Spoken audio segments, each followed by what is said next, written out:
5 points and 5 places off the playoff places. Lewis set free by Rubio. 1-on-1, Jonathan Lewis! Just the most delicate of touches from Jon. Hey everyone, welcome to episode 4 of the Player Place podcast. I'm your host Jeremiah. Today we have Colorado Rapids U.S. national team player Jonathan Lewis. That's the only hype I'm giving you. I can't hype you up anymore.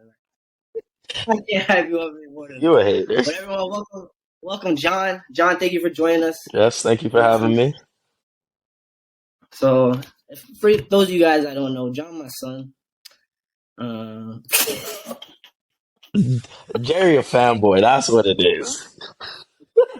Woo! Everyone, yeah. So it was only right to get my son on here. It was only right, but so we're gonna talk about a lot of things here.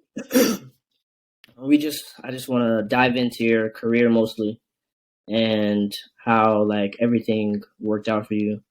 Because obviously, like I know you and whatnot. I don't even know how I met you, to be honest. From pickup, yeah. Yeah, but it wasn't you that invited me to pick up, because you never invited me. You never invited me to pick up to start with. It was someone, and then after that I met you. But so I don't know much about your career. Many people probably don't know how you ended up at Colorado and all this stuff. So I just want to dive into that. So to start with, I wanted to ask you about, how'd you get into soccer? What led you to play soccer and stuff like that? So just my family being being Caribbean, most of my family being Caribbean, my mom being half British, half Trini. Soccer's just always been in like the Caribbean culture, and I've always just thought, I just always liked it. And when I lived in Jamaica, that's where I really probably got into soccer mostly, and that's kind of where I started to learn to play. Moved back to America, I think 5th grade, I moved back to America. And I was playing for the Plantation. Or no, I played rec soccer, and then I got into the Plantation Eagles. So that's how I met some of my really close friends, as you know, like Andrew, Paul, all those guys, Lemon. So I grew up playing with all of them. And I used to be bad, honestly. Like I first started playing soccer, and like I was the worst player on our Plantation team. And it was a joke. Like I genuinely just wanted to be good at soccer, and like I just was bad. Like I was really bad. So I actually used to be a center back when I first started playing too. Yeah. No, not a lot of people know that. So I was a center back. I started at center back, then I went to right back, and then I slowly just started to make my way up the field. And I kind of played like a little D mid, a little center mid, and I was in the MLS. I play as a winger, striker, but I found my home at Plantation playing as like a number 9. So growing up, I always was like a number 9, kind of number 10, and I didn't start playing winger until like. Really, I didn't start playing winger, like seriously, honestly, till college. So like when I went to academy, I would play as a winger, but like I'd play like 9, winger, 10, like I would just kind of go wherever it was needed. So like growing up, like until U15, U16, like I never really was good. Like I was always like, I don't want to say I was a laughing stock, but like I was always known like a kid that could run and I could dribble, but I couldn't score. I would dribble the keeper and miss like all the time. I'm being dead serious. And then I met this coach. His name's Jimmy Sauter, and he's one of the coaches I give a lot of credit to for where I am today. But he really was like, I see the potential, and he was like, look, I think you can play at a really high level. You have things that other people can, like you can run with the ball like no one else can, but you need to learn how to score. He's like, so I'm going to teach you how to score. And like he taught me how to score. And then I was able to just start scoring a bunch of goals. And I think that's when like my soccer career kind of like started to traject up, is when I learned how to start scoring. So I got into ODP, started going to like those youth national training centers, like those like local ones. And then when I went to academy, I really actually like did pretty well in academy and was able to like kind of light it up in academy. And then I had the opportunity to go over to England when I was 16, and we got to play against like professional teams over there, their academy teams. So I played against like Bradford City. They were like League One, I believe.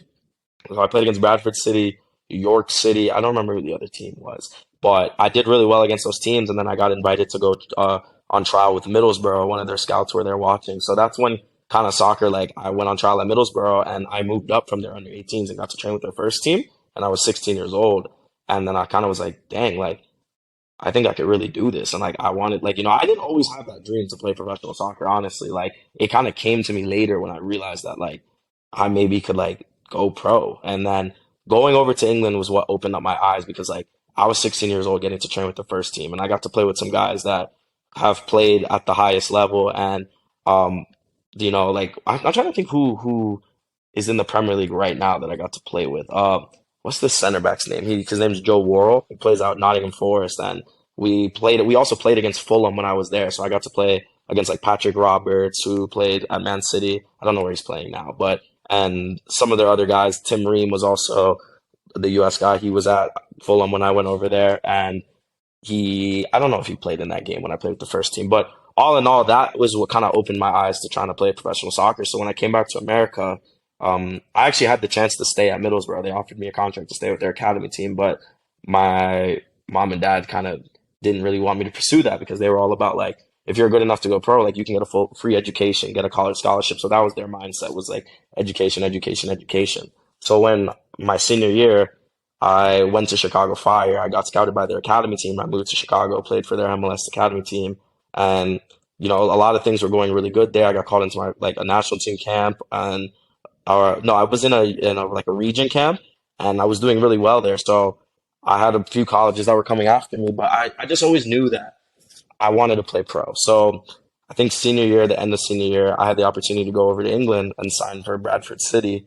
And I did that and I took that contract and I signed, I think like it was a 3-year contract. I was playing with their academy, like their reserve team and then trained with the first team.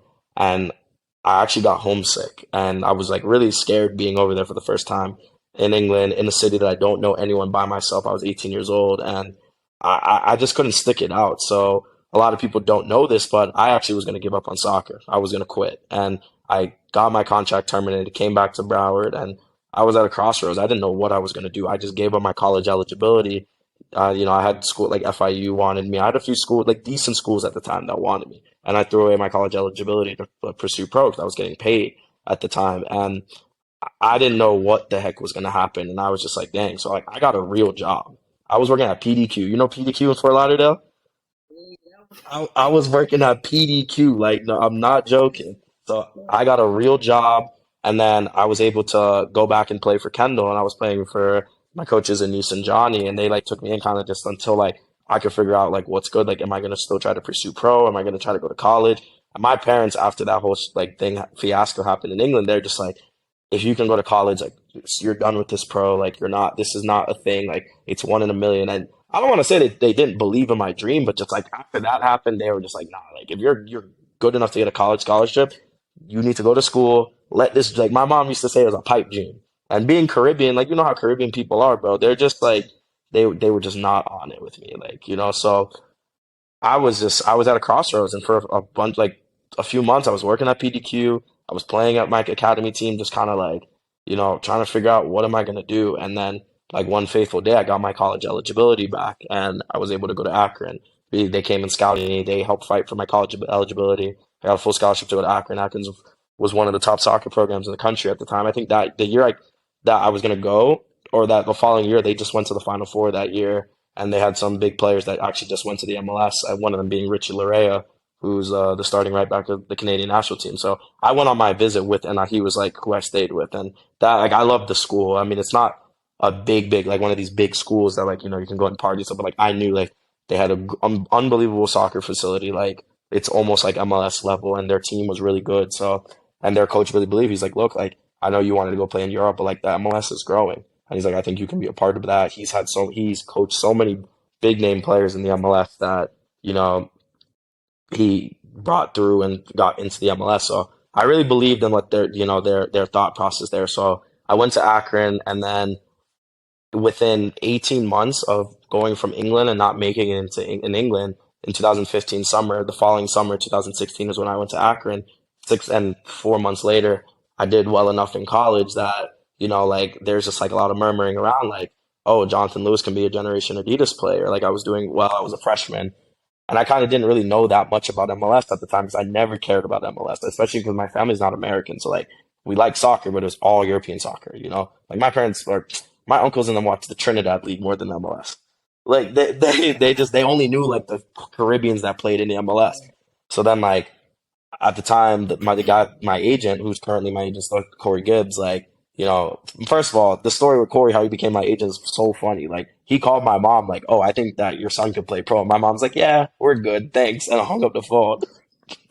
Yo, it's jokes. It's so funny because today he's my agent. He tells my mom that all the time. Like, you remember the day you told me not to talk to you or your son?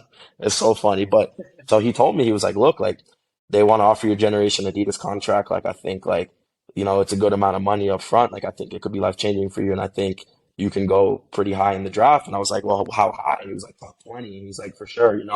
And then he was like, I think if you go to the combine, though, you could boost your draft stock and whatever. So I was just like, I still was like, I was under that impression that MLS is like it's crap, and I wanted to go to Europe, and like going to Europe and playing lower divisions is better than going to MLS. Well, I learned that it's obviously false, and the MLS is it's a growing league right now. It's a really good level now, bringing in a lot of Central Americans, South Americans that are really good, and top American players. But at the time I was just like, I don't know. And I was being so wishy-washy on that because I wanted to go to Europe. And like when they offered me the contract, the first one, I was just kind of like, I don't know. And I was waiting and I was waiting, and I ended up being the last person to sign in the whole GA class.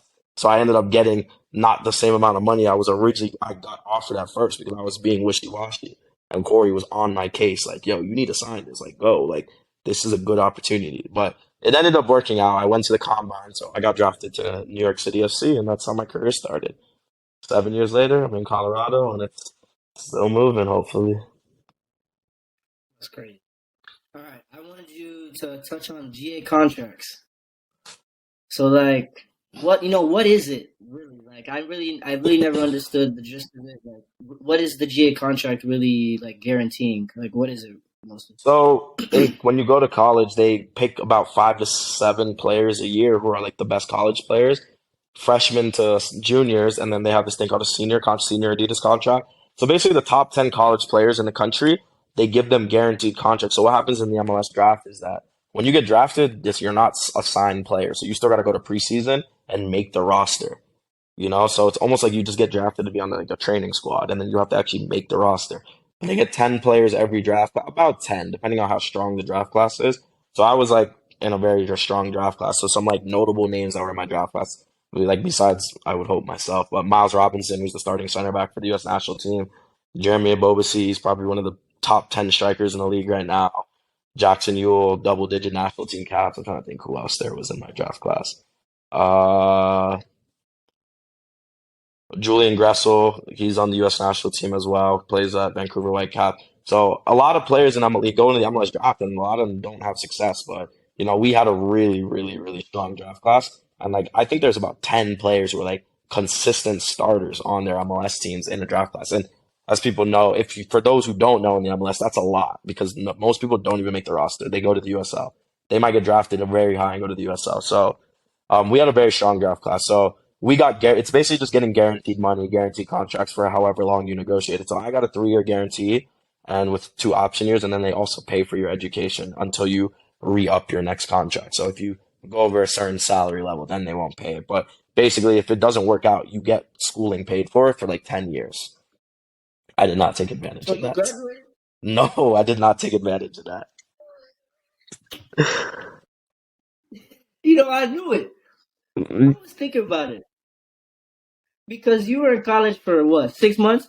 4. I came late because of a youth national team camp. So I came July and I left December 3rd. I remember that day specifically. And this man telling me to get my education, he don't even have his, man. That's Yeah, crazy. but education is important. I'm gonna go back to school, honestly.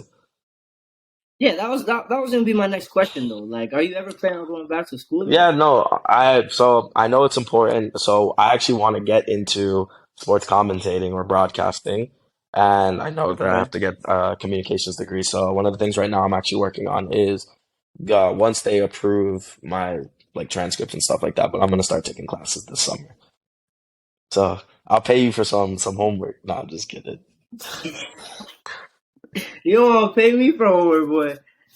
Oh man, that's crazy. Okay, so do you think like the MLS draft is a good thing? Like, what are your thoughts on it, really? I think the way that scouting has changed in the MLS. So I think I've been in the MLS now for 7 years. So I've seen like the goods and bads of the draft and the homegrown contracts and stuff like that. And I think every single team has their way of doing things. So I know Inter Miami, they're really big on the homegrowns and they have a really good like academy system and scouting system. So I just think, like I was one of those players that didn't get certain opportunities that maybe other young players in America got playing in MLS academies. Like I got to play for Chicago Fire, but I was only there for like 3, 4 months because of some issues that happened with our housing program. But not having the same resources as other kids that live in places with MLS academies, and I didn't have it in Miami when I was growing up playing, so I couldn't play for their academy. So like college benefited me because like I was like I guess you could say a diamond in the rough, or like I was an unknown, and going to college helped boost my pedigree. But I do also believe there's their pros and cons. I do think in college you don't get to train enough and play enough games to really develop, and that's why I think like the MLS Next is like kind of taking over, and kids aren't going to college anymore because you can play year round now, and you get to play against grown men in the MLS Next as a 16-year-old or 17-year-old. You're getting that exposure to like the professional level. Like I know the other day, Colorado's MLS, like our second team, a bunch of us first team players who didn't play in the game, they played on that game, and they played against some 16-year-olds. So for that 16-year-old, they're playing against some seasoned MLS veterans. Like, you know what I mean? When I came back from my injury, I played a game with the MLS this next. Like, I've played 7 years in the MLS. I have over 100 some games in the MLS. Like, so for a young player, that can be really, really good experience that now that they wouldn't have gotten in college because they're going to play against kids who are their same level. But at the same time, college can also help the kids who maybe growing up they weren't always the best player, and that was myself. I wasn't always the best. I was never the best player till the very end. That's when I actually became like, holy crap, John can actually play soccer. But I was always kind of just like kicking my weight, or or like just staying afloat. So college really helped set me apart from a lot of players. What was well, shit. That's kind of so. How many leagues does the U.S. even have now? It's MLS It's the US, so MLSL, Championship. USL Championship, USL League One, MLS Next Pro, and I think and UP or USPL or whatever, US or UPSL. I think that's it. Yeah. Yeah, yeah. So, what was when you got drafted? What was your mindset like? Like going into your first year at New York, like what was your mindset? Because you went from you went from didn't know if you wanted to play soccer anymore, going to Akron, balling out of Akron, high draft pick, and then boom, GA contract, and then now you're going into New York. Things probably moved pretty quick for you. So, Yeah. what was your mindset? What were you thinking? I ain't gonna lie, and I regret this looking back at it. I thought I was the shit, man. Like I came in there, like first of all, I got drafted by New York City FC. They were one of the best teams in the league. They traded up to draft me because they had a low draft pick. So it's like Patrick Vieira was my coach. David Villa's on the team. Andrea Pirlo. I'm like, yo, I'm about to be playing amongst these guys. And instead of like looking at it as like I'm gonna learn so much, it was like I'm coming in to try to be a starter. Look, 19-year-old John thinking he's coming in to be a starter. I was out of my mind. It's funny because one of the wingers I played with is Jack Harrison. He plays in the Premier League right now, and he's a very, very good winger for Leeds United. And it's just like, that's who I was competing against. And like, I thought I was about to come, like, I'm a high draft pick. Like, I'm thinking it's like the NBA. Like, I'm a high draft pick, so I'm gonna play every game. Yeah, right.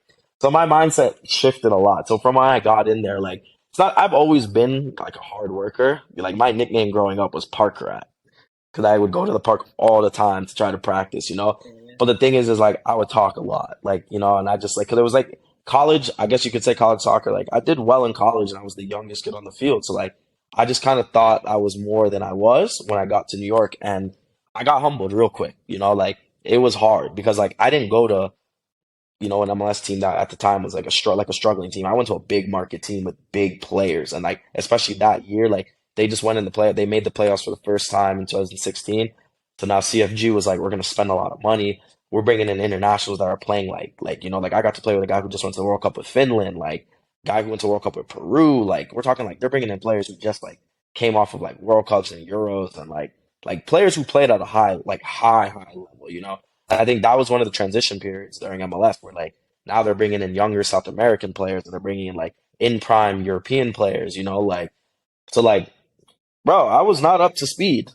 I was not up to speed at all. So I think the first 18 games, bro, I didn't play. I didn't make the bench. No, I made my debut on my first available game, and after that, I was crap in that game. Nervous, crap.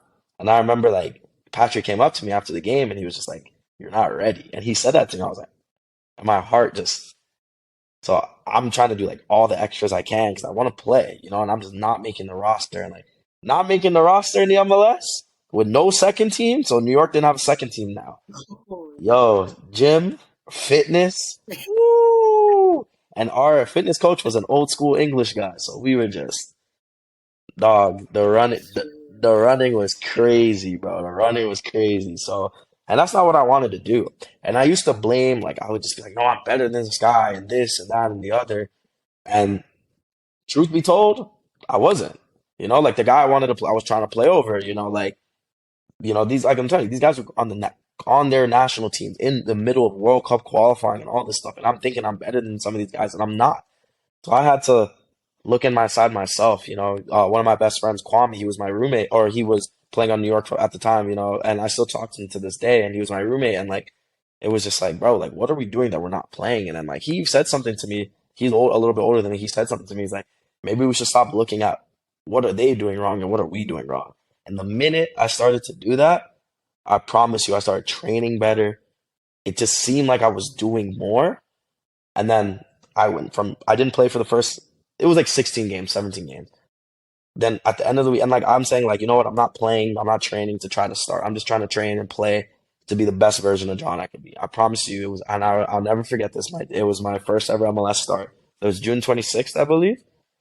We played Chicago Fire. So Patrick, that week of training, I was on fire, and I'm just like, like things are starting to come. I'm starting to get some minutes off the bench, but like not significant minutes where it's like I was getting a little 15 here, like 20, not enough where it's like, oh, he's ready to start.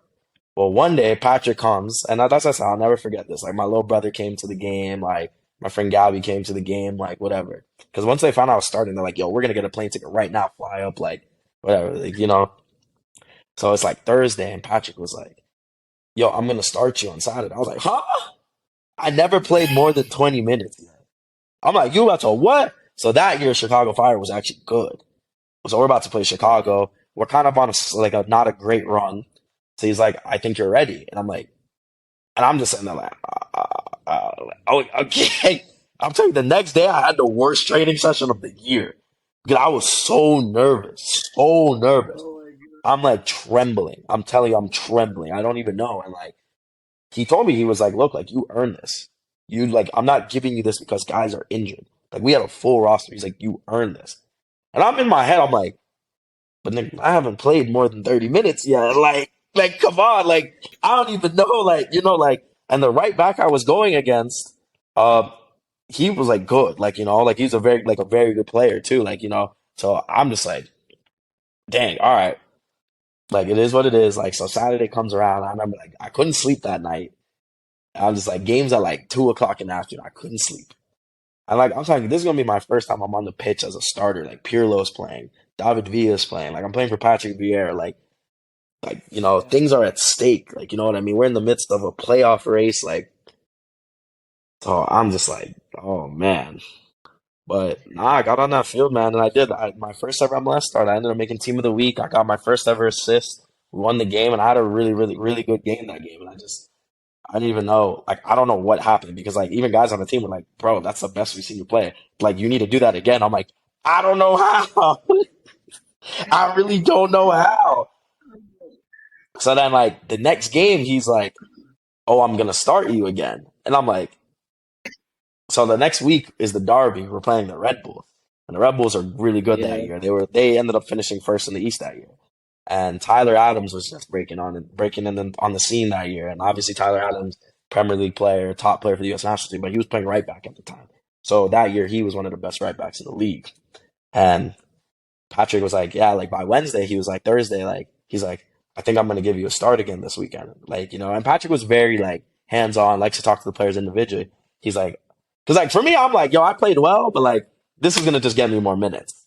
Like, I'm just gonna come off the bench. Like I know there was guys in front of me, like I'm gonna come off the bench, like and then the man told me he's gonna start me again. I'm like, yo, you sure? Like, you didn't hit your head? Nah, because like, bro, I'm about to go from like I've probably played 200 minutes for the whole year to like starting against Chicago, who was a good team, and then starting against the best team in the league at the time.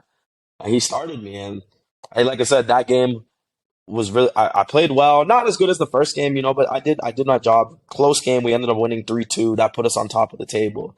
And but like I did a lot of like what they call the professional stuff of the game, tracking back. It's a lot of the work rate, and I made some moments happen. Uh, I created one of the goals. It didn't get an assist, but it was just like I beat two players, like got a shot off, and then like someone else got the rebound, and then we got a penalty off of it. But like, so you know what I mean? I got subbed at like 70th, but like it was like a good performance that he was like, so the following week now. So this was probably, I would say, like my most, like my, one of my, it's probably my proudest moment. No, my second proudest moment in my career. But a week later, we're going to play the LA Galaxy. Very good game.